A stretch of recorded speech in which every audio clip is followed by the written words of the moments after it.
All right, Dan. Hello, Chris, and indeed everybody. Hello. I'm assuming there's anybody else watching this. Yeah, not currently. I think we'll try and get some people to watch it at least. Maybe Doing it for the future crowd. yeah, I think maybe I'll get my mum to watch it first before I put it on any big social things.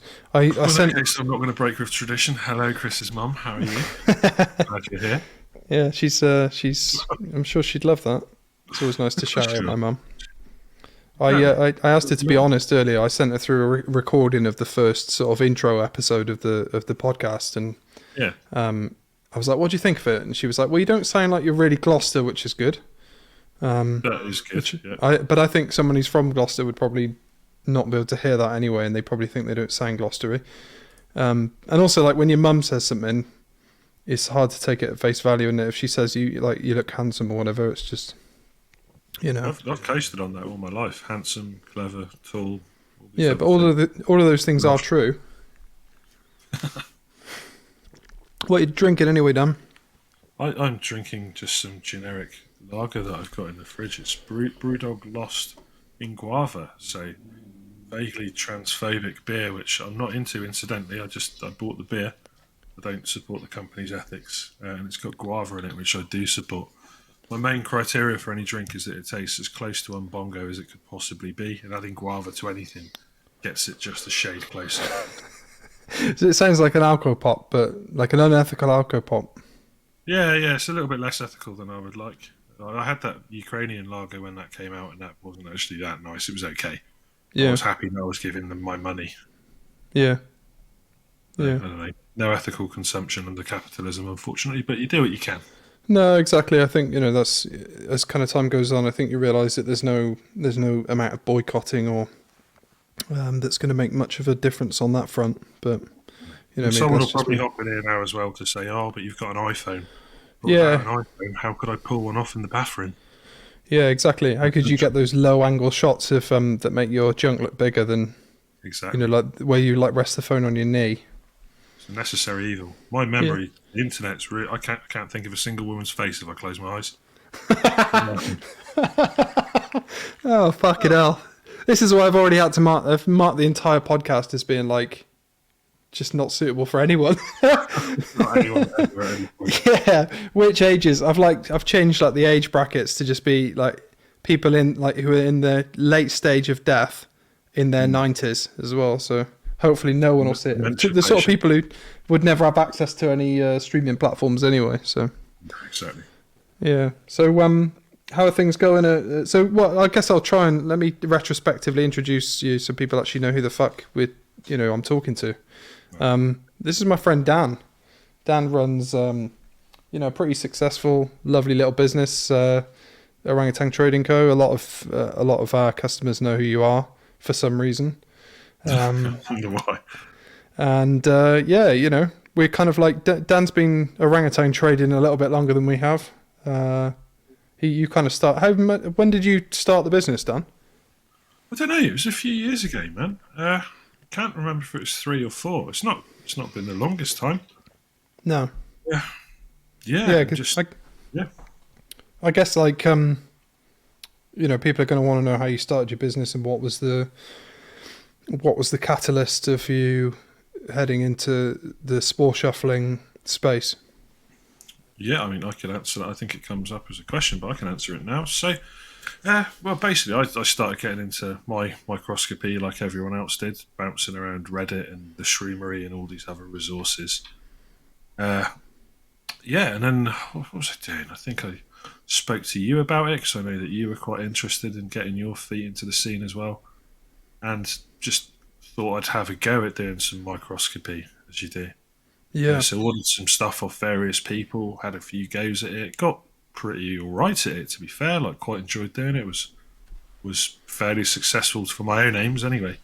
But then was always just kind of not quite into what I was receiving in terms of like spores off other people. And it wasn't even necessarily the spores themselves, because that bit's quite easy, but it was just the fact that no one gave a single shit about what they were sending out. It was Yeah. just like, I don't know, you get like one syringe in a jiffy mailer, you might get a needle if you were lucky. It wouldn't even be labelled half the time. Or it'd be like a company that you'd pay them and then 2 weeks later they'd deign to send out your product. Yeah, And yeah, I definitely. just thought, fuck, man, this is so shit. Like, why does no one care about this? Why isn't this done properly? And then I just thought, right, I bet I could do that a little bit better. I'll have a crack at it. And then, yeah, here we are years later, and it turns out, I was right. And yeah, you can do things a little bit nicer for people.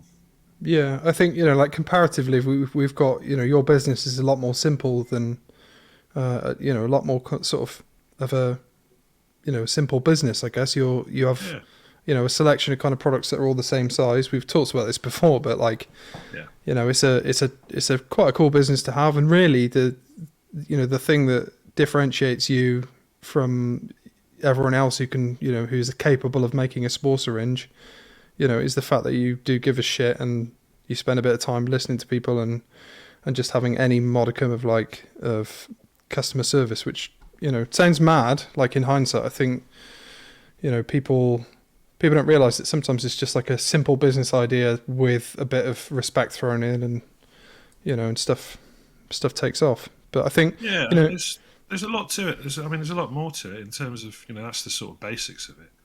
But no, I think you're wrong there. I think you just put stuff in bags, yeah, and that's just literally, I just throw them out the door. and when people That's doing speak to you anything about like this. cultivation, you help them out. Yeah, fuck them. I never do, and I never will. I'm just saying that Yeah, now because I know I'll get people messaging me now going, "Why didn't you talk to me about it?" yeah, Never going to happen ever, man. I figured like early on, I could either be in this game and I could try and make a business out of it, or I could offer support and advice to people. And to be fair, at first I nearly joined a particular subreddit that I like as a mod to help out. And then I thought, well, if I do that, I can't really vend. It yeah, just means that I can't ever really help anybody with it, which is frustrating because I do have a reasonable amount of knowledge and think I'm not one of these trailblazing dudes knocking out mad phenotypes. But, I was all right at it. But my job, precludes me from being able to give any real help because if I do, I'm legally on the hook. And I don't really fancy that much yeah. at all. So we actually had one of the that kind of leads nicely into one of the excuse me. It leads nicely into one of the questions, that's basically around the sort of the legality of spores, and what sort of have you faced any hurdles when it comes to the legality, or I'll read out the exact question here. So let me just find it one sec. Where is this guy? So this is from Uzmaki 666 on Discord. How does Orangutan manage the legal side of things? Are the popo not knocking on his door all the time? No, God, no. I mean, I think looking at it practically, the police really don't care, probably. But also, I do everything legally. Like, these are legal spores. You can own them in the form that I've got them in all day long. You could walk up to a copper and put them in his hand. Like, it's no problem, Yeah. So there's not anything really going on here for them to look at or anything vaguely interesting to them. I literally sell spores, genuinely do. All my spores are genuinely sold for microscopy purposes only. Yeah. 100%. If other people have found other strange uses for them, and I gather there are some, and that's between them and their house, ain't it? That's not my way. Like, if I was in B&Q and I sold a man a hammer, I wouldn't be like, you're going to go and kill a hooker with that, whether he is or not. That's not for me. Now, if he told me he was going to go and kill a hooker with it, I probably wouldn't be able to sell him the hammer in the first place. But Yeah, exactly. hammers have got a lot of uses. Spores have probably got a lot of other uses. I don't know. I haven't really bothered to check, but I bet they do.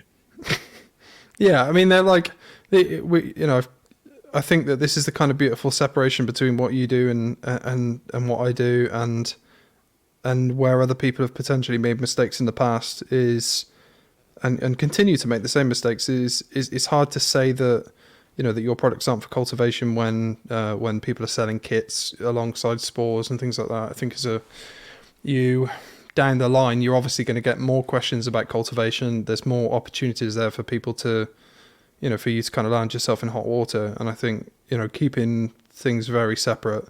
I mean, you're obviously really strict with, with cultivation questions and stuff like that, because it's not your area of business at all. And we, on our side, we're very strict on not answering questions about psychedelic spores, being used with our products. So, and it's it's the same kind of sort of premise. Like, people are people, I don't think any of our customers have ever, used your products with our products. I think that would just be a ridiculous concept. I can't imagine anyone doing that. That would be insane. No, exactly. I I mean, only have to hold your stuff because you're my mate. yeah. I just figured you needed a hand. Yeah, exactly. And I appreciate that the continued monthly money that you keep pumping into our business just to keep things ticking over. Oh. Yeah. So another question here about I'm just going to say, on a personal level, I'm all for psychedelics. I think it's brilliant. I love the idea of people growing them. Just obviously not with my stuff. There's a distinction there, but I'm all for it, man. It's a dumb law. People should be able to do what they want. And nature crimes, right? Nature crimes are stupid crimes. Yeah. People should be able to go out and pick and grow and cultivate whatever the fuck they want, really. Yeah, absolutely. Yeah. Yeah. So, are we kind of presuming that you've dabbled in psychedelics yourself before, or? I've enjoyed psychedelics many a time before, man. Big fan of psilocybin particularly. I've pissed around with, pretty much every other psychedelic I could lay my hand on. On, even, to be honest. Not a fan of salvia particularly, bit of a weird one. 4-Homet was delightful. I don't know, I've always been up for trying these things out in like a nice safe setting and, chilling out in a field somewhere and watching the sky melt, I guess. It's good fun. Yeah, it always kind of, I think that there's, so it was one of the Discord guys had said, are you, so Citrus Sean, I'll give you a shout out as well, just for free. That one's for free. Are you guys into tripping, or is it mostly just business? I think, it would do a bit of a disservice to our business if, obviously there's like, the sort of possibilities of psychedelics down the line, I think, and the beauty of the psychedelic experience is kind of like the underlying theme of what has pushed us into the space that we're in. I think it's just interesting. It's interesting and it's an interesting legal grey area that we both, well, not even a grey area, it's a black and white area, but it's, I think like we're, there's obviously a psychedelic influence in what got us into this business, but I remember being a kid, man, and like I say, a kid like 15, and where I used to live was really rural. Then being up till God knows when in the morning on the internet back in the early days, and reading loads about liberty caps, then going out in the morning to pick a load, then going down the beach, getting off my nut. Yeah. And it was good. And I keep saying getting off my nut as well, man. Like I suffer from depression sometimes as well, and I find it's been almost like a useful reset switch for that many a time. And it's both things to me, you know what I mean? It's fun and it's helpful. Yeah, definitely. Varying time. What was your sort of earliest memories of taking mushrooms? I guess I was really lucky. Like I say, grew up somewhere really rural and beachy. We'd go picking loads of libs, go make them into a mushroom tea, put that in a flask, go down to the beach, watch the sunset. Yeah. And just be completely zonked out on the beach. And we never even, we knew nothing about dosage. We knew nothing about anything. Just however many we got was what we did. So we had some nights where it was like real nice and mild and gentle, and we had other nights where like you're trying to walk across the sand and it was like walking across waves almost. Yeah. Yeah, some challenging trips sometimes for sure. Yeah, I think definitely with like liberty caps and stuff like that. I remember like it because it was quite a few years ago that I first, I guess I was in my early 20s, and I remember just like dosing liberty caps was always a nightmare because it was just like being handed a handful of pubes. And you're just well, what's going on here? And, I think, for me, it was just like, I remember one of those experiences just being, it was snowing actually. And we walked up the top of a big hill, sort of winter time, walked up the top of this big hill in Gloucester, and just walking in the snow whilst tripping balls is just the most it's a bizarre thing. But like, as we got to the top of the hill, you turn around and see all the lights kind of lighting up Gloucester, because we did this at night time naturally, and it felt like you're on top of a Christmas tree. Nice. So it was a banging early formative experience. But I guess like back then I didn't really realise that there would be any use for the sort of other than to just recreational and sort of just seeing crazy shit. I think even from the start I'd kind of got into the mental health aspect of it, because I was very depressed in my teenage years. I remember, I think, maybe 17 or 18, and I was just having a real horrible few months of it. And I didn't know anything about any other mental health resources or anything, didn't know how to break out of it, didn't know what to do with myself. And then, went out with some mates and had a trip, and then, as soon as it kind of finished, I was like, fuck me, it's gone. I was like, the bad thoughts are gone. I was like, holy shit. And it persisted for months and months and months. And I was like, fuck, okay, like we're onto something here. Yeah, I think that's from what I can tell, that's a really common theme, isn't it? With people that have, especially with the kind of like the research and stuff now that's been doing that's the money that's been poured into psychedelic research. I think for most of us, like the anecdotal experiences are already there to, they're obvious and evident that they can give you that sort of clarity of thought and just break you out of those old patterns of thinking. And that's, it's nothing new for any of us lot, I guess, but it's funny to see, big organizations and like $billion companies now trying to, patent the compounds and stuff from psilocybin when we kind of, and they're asking the question, does it help? Does it not help? It's like, well, it fucking does work. I think most people who are into this, into that side of stuff, I think they've had those experiences that have cleared them out.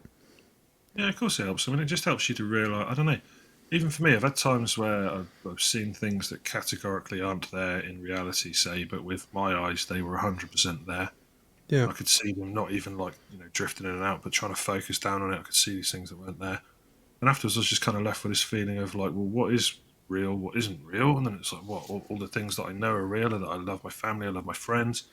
Even if it's some kind of mad simulation or whatever the fuck we're living in, does it really matter? It doesn't, because that human connection that we've got, that's the bit that, God, I sound like a hippie. But that's the bit that, it doesn't matter if any of the rest of it's real or not or whatever the fuck. What matters is, the connections that we've got. Yeah, definitely. Yeah. And it's like, sometimes, those sorts of, that way of thinking about, your family and the people around you is actually, it can be surprisingly hard to actually get to that point as well, where sometimes you feel quite disconnected from, I've definitely had points where I felt disconnected from people around me and family and things like that. And I think that it's one of the benefits of mushrooms is that, it can kind of reestablish those, what's important, definitely, it definitely highlights that stuff. Yeah, oh, for sure. Yeah. So what we'll do is we'll go through a couple of a couple of the sort of themes and questions and shit that have come up in the Discord, I guess. Some of these questions have been asked before, so if you've watched me and Dan chat before on video, I'm sorry, because like there's been some just truly horrible content that we've created that makes your toes curl, and Dan's got no filter in a lot of these. My missus did say to me, you talk about cum a lot, and I was like, I don't normally. Why did you have to bring cum up in this as well? Immediately. Well, how far are we in? 17 fucking minutes? Fucking theme, Chris. Oh, God. I'm not... I just feel like this is only ever going to be a thing if we can keep cum out of it. I don't even think I talk about cum a lot, to be quite honest. I'm banging on about it all the time.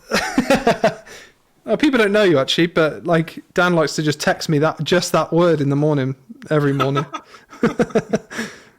Yeah. So on the subject of reproductive processes, Twisted AZ asked, where does orangutan get their spores? I think I have answered this briefly before somewhere, but I'll go through it again. So back when I was growing up in the 90s, because I'm an old man now in the 40s, 40, so I'm technically in my 40s, but I'm not that old. But you used to go out when you were a horny wee man. This is going to devolve back into cum chat again. You'd go out and underneath the bushes you'd find loads of wood porn. For those of you that are too young to know, you'd find like an old copy of Razzle or some old Scud mag underneath a bush, and hopefully the pages would be in reasonably good nick. Then you'd pick it up, smuggle it home to your bedroom, and mash away at yourself with gay abandon. Sadly, the rise of the internet has completely ruined that delicate ecosystem, and it's not there anymore. But what has sprung up to take those nutrients in its place is spore prints. So I go out now, foraging for spore prints, and thankfully it's far, far cleaner and less seedy. So then you take them home, and yeah, that's where spores are made. Thanks so much for answering that, Dan. My pleasure. Because I didn't even realise that was one of the other one of the main places that you get your spores from. I always figured that there'd be like more of more of a process to it. But it's good that at least you're getting out into nature still, and Yeah. and some of the most unsport. Studio men as well, so it's better. But Yeah. no, realistically, you basically some people, and I think there's another question on here like that in a bit. Some people, it might even be related into the police question. Some people assume I'm growing warehouses and warehouses full of mushrooms, but to be doing what I do and do that would be real dumb because, I mean, theoretically, if the cops ever did decide to knock on my door because they've seen my website on the internet and for whatever reason they're slightly like, oh, we'll just go and have a little poke. If I had loads of stuff growing, I'd be going away for ages, man. The guys that are growing it all in bulk aren't talking about it or having websites where they sell spores. Yeah, absolutely. I source my spores from other countries, essentially, ones with far less stringent legislation surrounding it all, so it's all very legal and above board. And it's hilarious when customs wonder what the fuck it is, and then find out they haven't busted Pablo Escobar. It's actually totally legal and very dull. Yeah. How'd you figure that process looks when?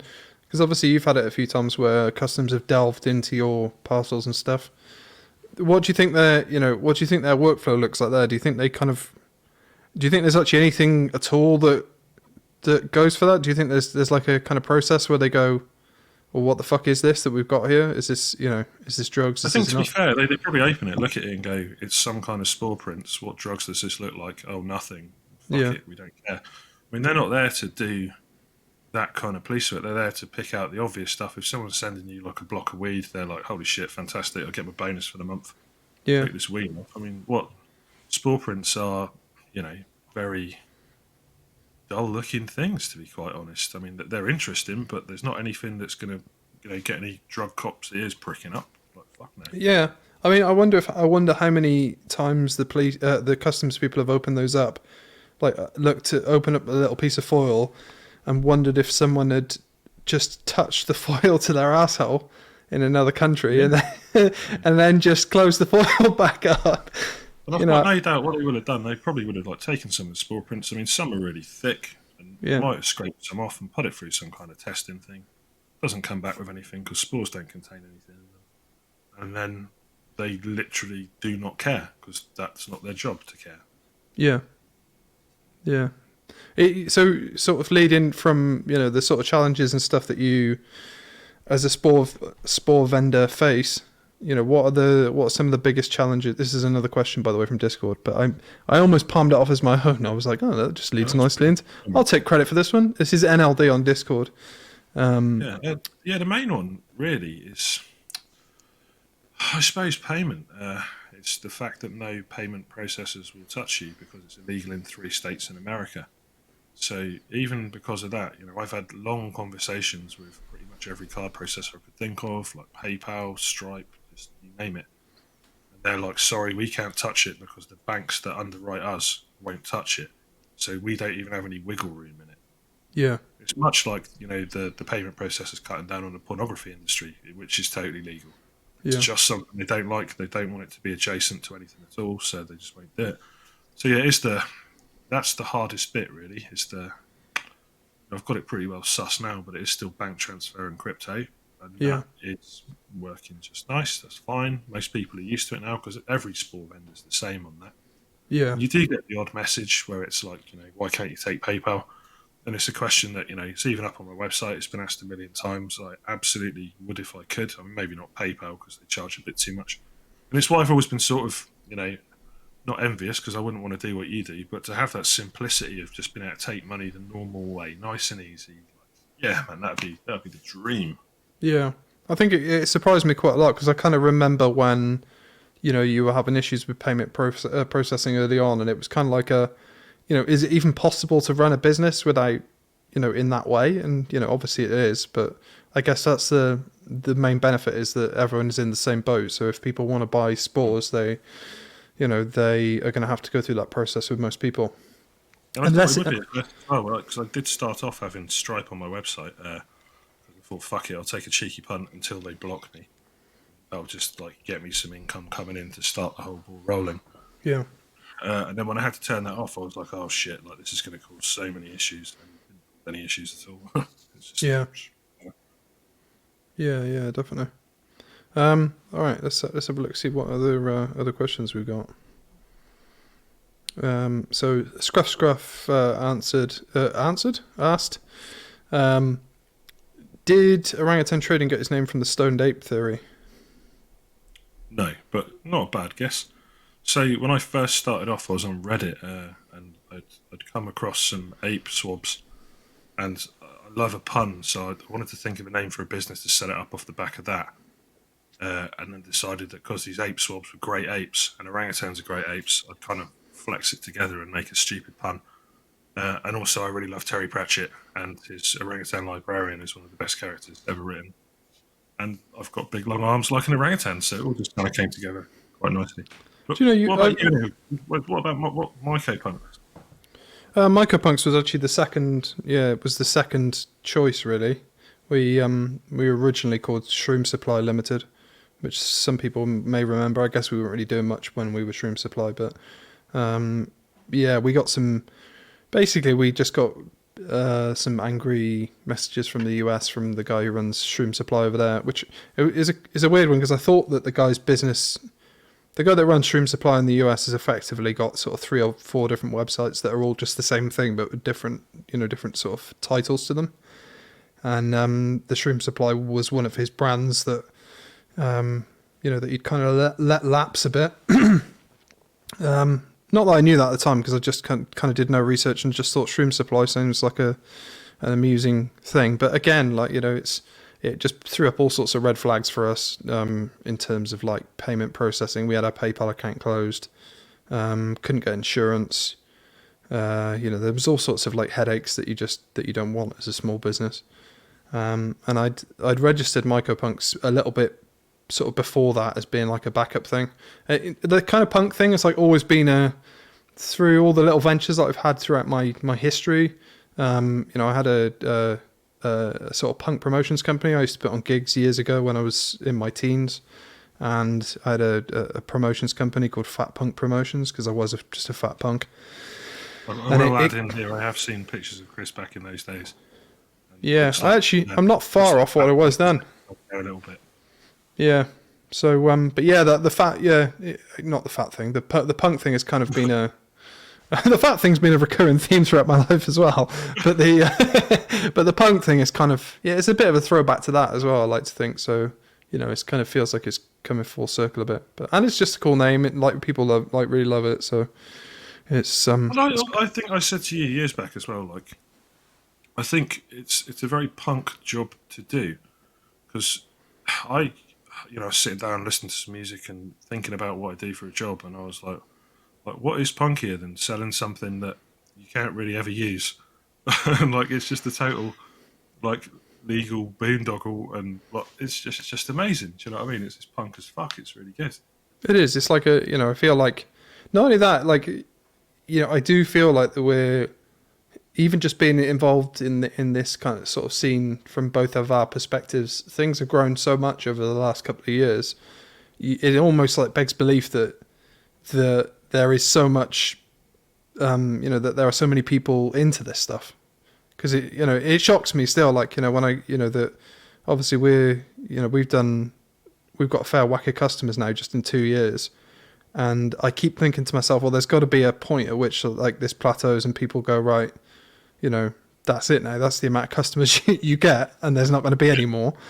And I think, you've probably faced the same thing where, people just keep buying spores, Yeah, I never thought there'd be this many people into it. I thought it was me and a group of friends that might be into it, and maybe a few small communities on Reddit, and obviously the Shroomery, but whatever.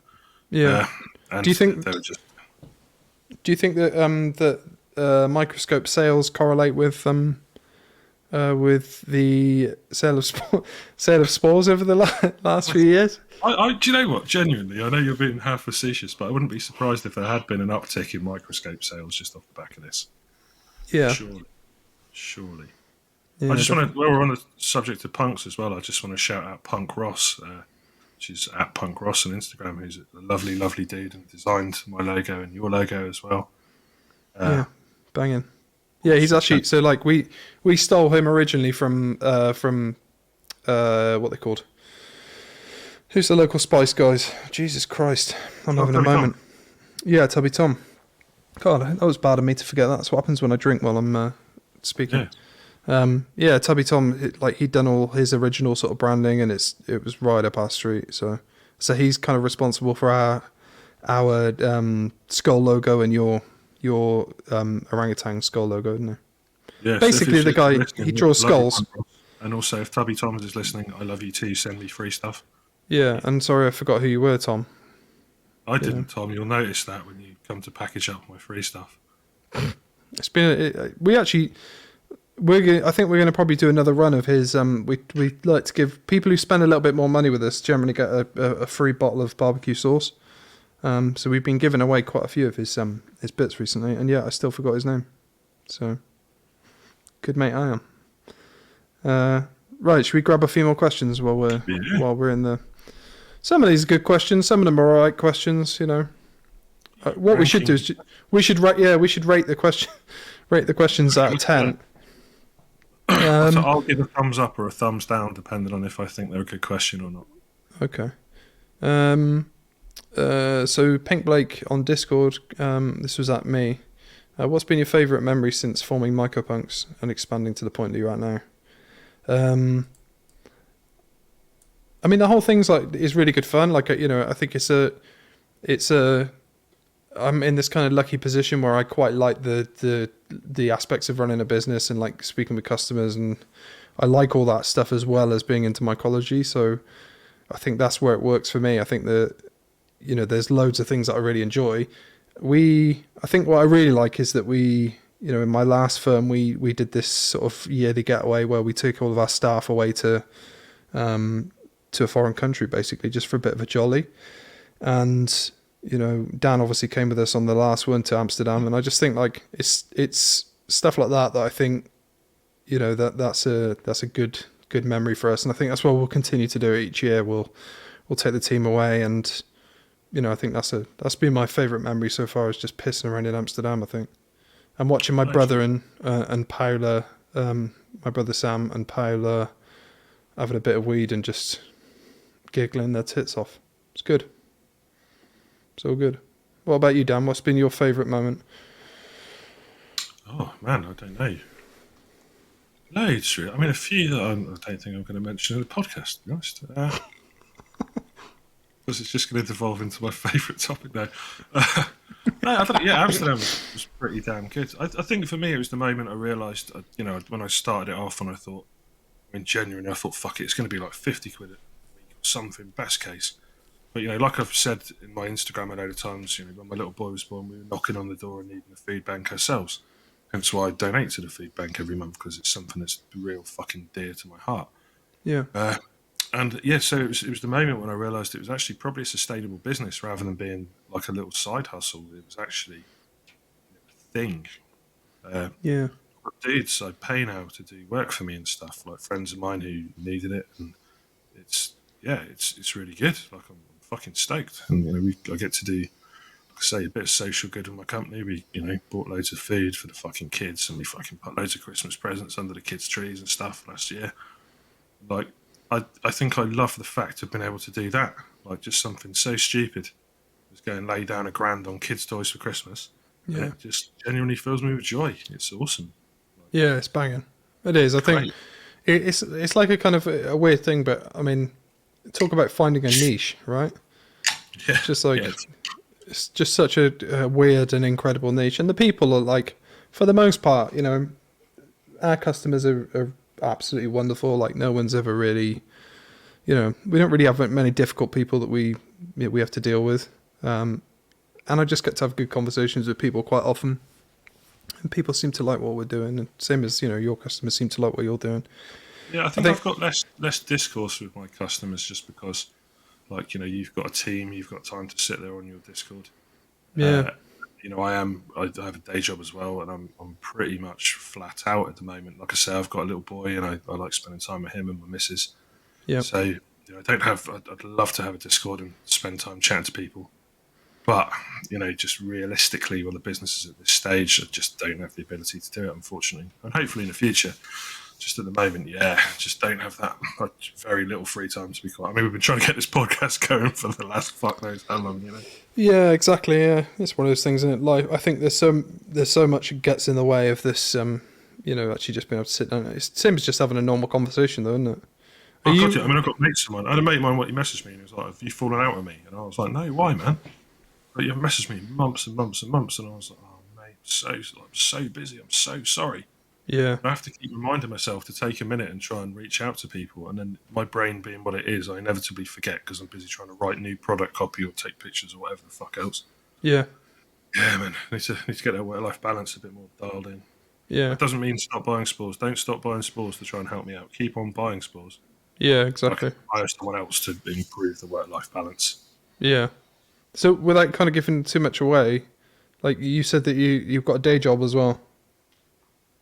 Yeah, I worked years and years ago. I had some guy try and dox me because I guess he was unhappy that I'd moved into the spore business or something. So I'm kind of loath to reveal too much details about real life.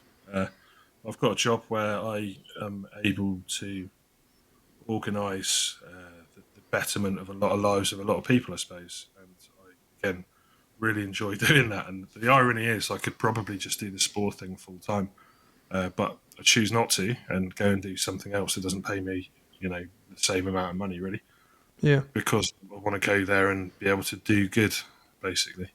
I think I've got this pathological weirdness where I'm just like, must be doing good all the time. Like, my life, I've always been quite, I suppose, nihilistic, maybe. And, I don't think there's anything after death. I don't believe in any particular god or fate or whatever. I just think because of that, though, I should spend my time trying to improve other people's lives as much as I'm possibly able to without it being to my detriment. Yeah. Because otherwise, what's the fucking point? You know what I mean? It just doesn't. It just seems pointless to me. Yeah, definitely. I think we're kind of both firmly in that sort of like slightly less liberal lefty, kind of angry at the right people and kind of realizing that there's some things you can affect, aren't there? And there's some things that, and actually just, I think the stuff that you do where you've built in, you've actually built this into your business, the actual, the charitable side of stuff, I think that's a template really for how people should be creating businesses. It's like, well, I always said when I had no money or whatever, I was always, like the same as everyone who's got no money. I was like, right, when I've got a little bit of money, I'll try and do some good with it. And the very second the business started taking a profit, I started contributing. Because I just feel that is like you're saying, that's what we should all do if we're able to. And I know at the moment, especially, not a lot of people are able to. No drama, you know what I mean? It's not the right thing to do to wreck yourself. Otherwise, you're not going to be able to help other people anyway. No, exactly. But if you can slice off a bit for other people, then fuck yeah, man, you ought to do that. Yeah, for sure. Yeah.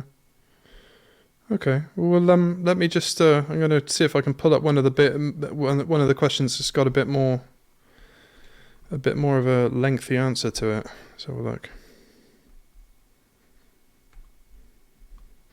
Let's. You can take this one, actually. Any tips for people who want to start a mycology business similar to yours, but in another country? Similar to mine or yours? What was the question meant? Who was that meant to be? So this was Kumaru, which just because it's got the word "come" in it, there's no need for us to go back down that rabbit hole. I like this guy. I've spoken to this guy before. He's really cool. He's a good lad. Any tips for people who want to start a mycology business similar to yours in another country? It may be directed at. Let's assume it's directed at both of us. Right. Shall I go first? Yeah, you go first. Don't. Cool. Yeah, I am. No, I just scale it properly, man. Like, I see loads of guys. There's been quite a few dudes try and get into the UK scene and start up doing this, and I don't care. I think the market's big enough, and more power to them. If they're doing something better than me, then they'll do well, and that's great, and that'll bring us all up. It's cool. But I think people struggle, like I say, to scale properly. When I started off, by necessity, I was forced to scale. So I had no fucking money. So I had to start really small and then gradually build the business up and keep building it up. And I just kept investing every little bit of money I had back into it. So, like, as dumb as it is, I started off with a work printer that I'd stolen, that was printing everything off on. A few months later, buy my own printer. A few months later, buy my own label machine. Whatever, man. But just bit by bit by bit by bit. And that's enabled me to keep up with the increased customer base and to be able to make sure that everything still goes smoothly without it being like, 0 to 100. Holy fuck, what do I do? Yeah. I think that's the biggest key to this, or from my perspective anyway. That I would say to do. Just do that. And also have rad customer service, man. Like if shit goes wrong, make it right, because fuck, it's just so much nicer that way. Yeah, definitely.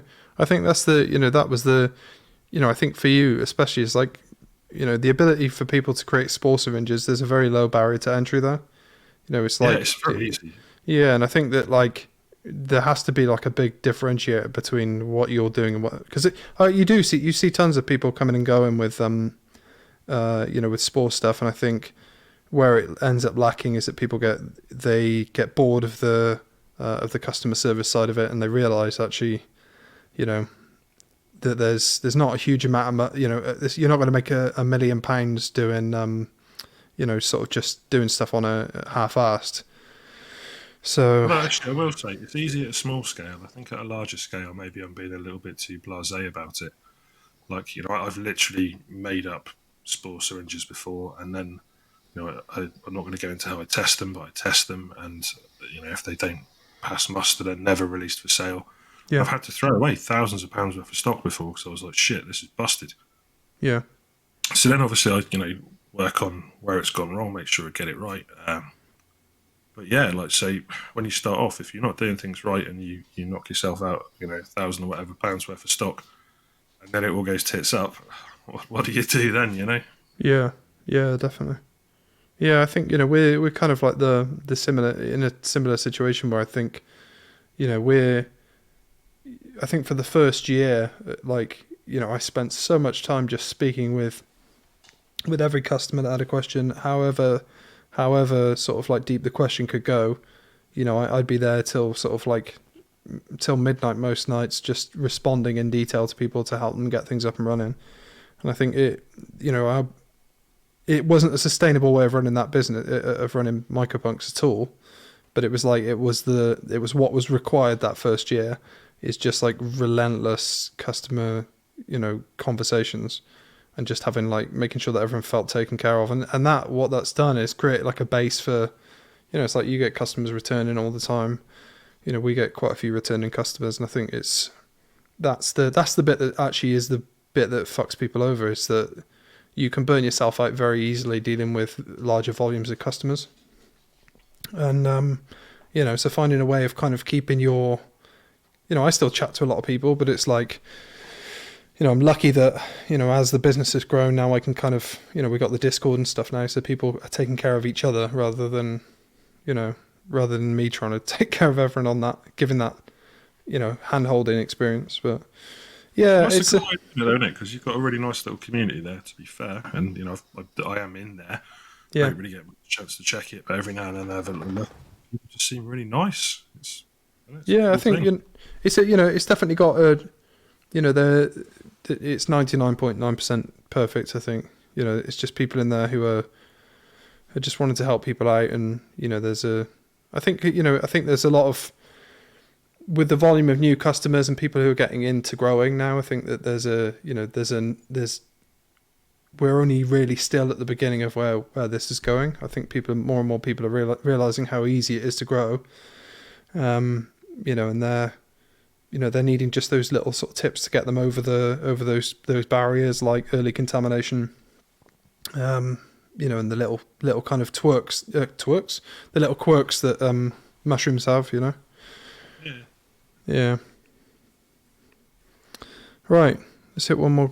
Should we have like a couple more questions, and then we'll what I was saying, it would be nice to try and kind of keep things to about an hour-ish, because I feel like, it's a nice round-ish number, isn't it? So this is actually related to the Discord, actually. So this is for me. So Myco Neophyte.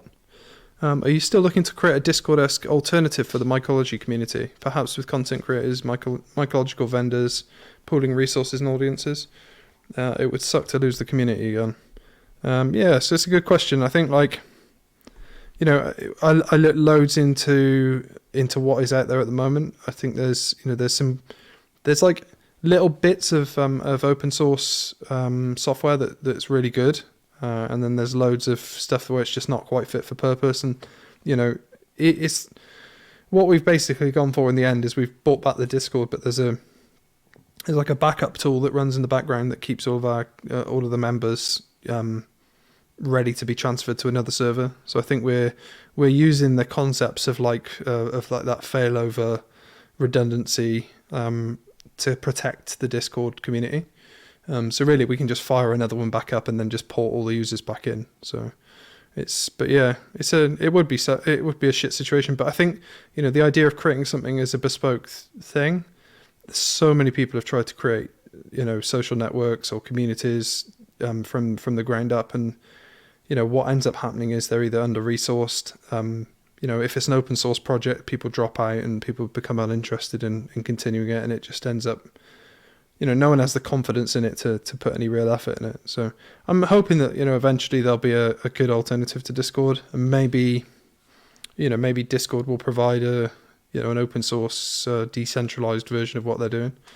But for the time being, I think it's only a matter of time before the Discord gets closed down. The way I see things these days is it's like everything just is like a ticking time bomb, you know? It's like everything that isn't owned by you and controlled by you, you know, 100% as a business owner is at risk. So as long as you see things like that, I think, you're good to go. So Mostin here. Mostin? What are your 3 favourite mushrooms, Dan? Oh, wow. What are your 3 favourite mushrooms, Dan? 3. No, quick fire. I fucking know. 3 favourite mushrooms. I don't know. I'm 3. A big fan of, I don't know, I like Ecuadorian mushrooms. For eating mushrooms, Christ, I suppose morels, pretty good. And I'm going to go in with, I don't even know, chestnuts. There you go, chestnut mushrooms. Chestnut mushrooms. Okay, mate. I don't eat a lot of mushrooms, to be quite honest. Oh, no. I know. Well, I'm into eating meat primarily. My doctor's told me now that I need to stop doing that, so maybe I'm going to have to get into eating more and more mushrooms. Yeah, I guess it's the meatiest alternative that isn't meat, isn't it? Yeah, it'll get me there, man. It'll work. Yeah. Yeah, whatever. Yeah, I'll answer that question as well. You know, I think like if you're talking jazzy mushrooms, I guess I quite like some of these new phenotypes that are going around. I sent you a photo of that Starry Night pheno that. I know, that looks incredible. Yeah, there's some like really crazy stuff coming out of the US mycological scene, and some of these guys whose all their effort has been poured into different phenotypes. I think that's, there's just some beautiful, really unusual mushrooms coming out of that. So I'd probably say Starry Night would be a good jazzy one. Maitake I absolutely fucking love. And then, probably just boring, but like Seps are really nice, like Porcini's just a banger, isn't it? Just can't really go wrong with that. It's something that stores well and has a good bit of flavour. So yeah, the Yanks, I'm just going to get in on that actually. The Yanks are really driving some interesting phenotypes at the moment, because I do, for all my being a good legal boy, I do keep my ear to the ground. And yeah, there's just some beautiful stuff coming out there, man. Just things that I never even thought I'd see from cubes. Just it's such a weirdly versatile thing. Yeah, I think P, that sort of like P lineage of just, has just given so many opportunities there for variability that it like, and I think because the life cycle of a mushroom is so short as well, it's almost like you're speeding up time genetically. You can just kind of go, right, well actually I want to clone clone that trait from there, kind of make those two phenotypes, and then before you know it you've got more random shit, and over the space of a year, like the sort of stuff that you can get out of a standard PE phenotype, it just like it shocks me that how you can go from like just a pretty standard looking mushroom to something that's like jet black blue. Yeah. It's fucking awesome. Absolutely awesome. It's just really cool to watch, man. I really like it. I mean, I wish I lived in a more permissive country where I could just spend my time pissing around with stuff like that, because I 100% would. It would be amazing. Yeah, yeah, definitely. Yeah. So kind of like, let me just pop onto this other question. So there's one sec. Let me just read this question before I read it out, because that'd be awful if I just started reading something and I was like, actually, that's a shit question. So people are asking about the MycoPunks calendar, which is like a bit of an ongoing meme in the Discord, I guess.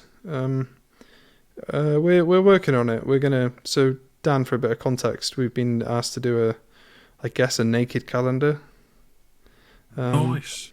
Yeah, just called the MycoPunks calendar. And I think about 3 or 4 people have said that they're interested in it. So that's enough for me to produce 1,000 printed versions, I think. Because I've got loads of nudes of me just waiting to go, man. Well, do you want to be in it? Yeah, I'll be in it, man. Absolutely, man. Yeah, okay. Real. I mean, I always wanted to be in this sporty calendar. Do you want to just do like a chin downwards? Just your body, because obviously there's an anonymity that you want to keep. No, that's not. Lots of people have assumed it's a mask. Yeah. It's not. I'm just a fucking hideous freak boy. Yeah. So, yeah, I'll just swear that. If you think the top half is bad, it's just you fucking wait. So I'm going to share like a story that during lockdown we were playing. I thought you forgot. Yeah, I have not forgotten about this. So during lockdown, so Dan joined us for some like where everyone was playing games over Zoom.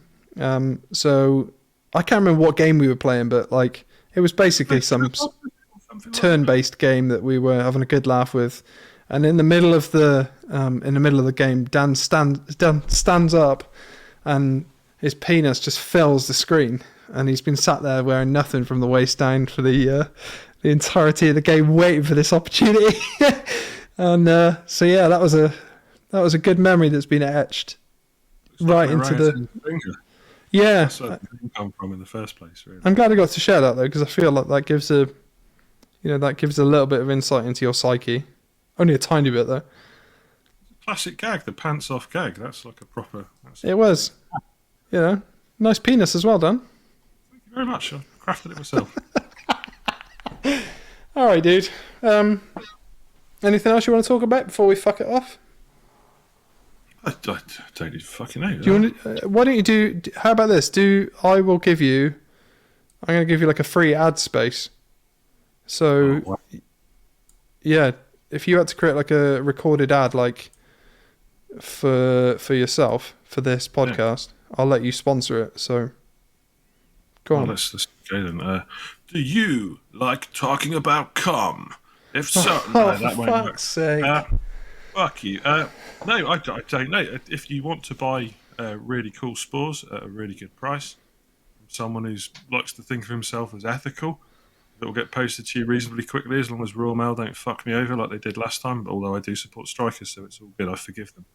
Then I don't know. Buy spores off me. I'm handsome. I'm tall. Again, like my mum says, and I don't know. Fuck it, do it. And then some money goes to charity as well, so you can convince yourself it's an ethical purchase, which is a wonderful, wonderful thing. Yeah, nice. So your website address, orangutantrading.com. Orangutantradingco.com. Oh, sorry, yeah. That's fucking hell. Right, sorry, right. mate. That's my contribution. The wrong fucking website address. You fucked it up. You fucked it all up.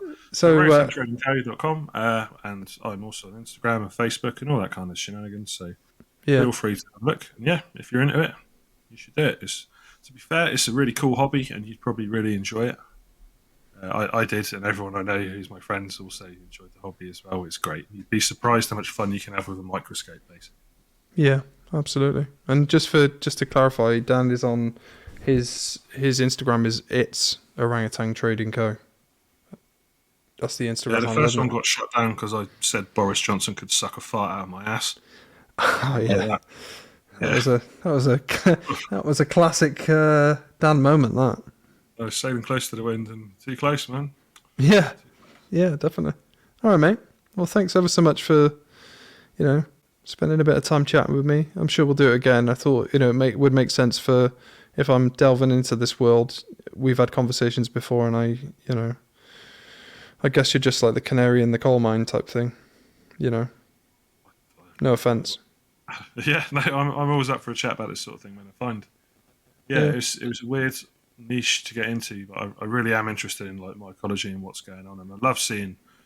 I'm like I said before, I'm not one of those big trailblazer dudes by any means at all, nor do I want to be. But I do love watching them, man. There's some real cool, interesting things happening. Yeah. Yeah, absolutely. All right, mate. Thank you very much. Cool. I'll catch you. Easy, brother. Catch you on the other side, buddy. Yeah. Cheers now. Cheers for that. Take care. Bye. Bye.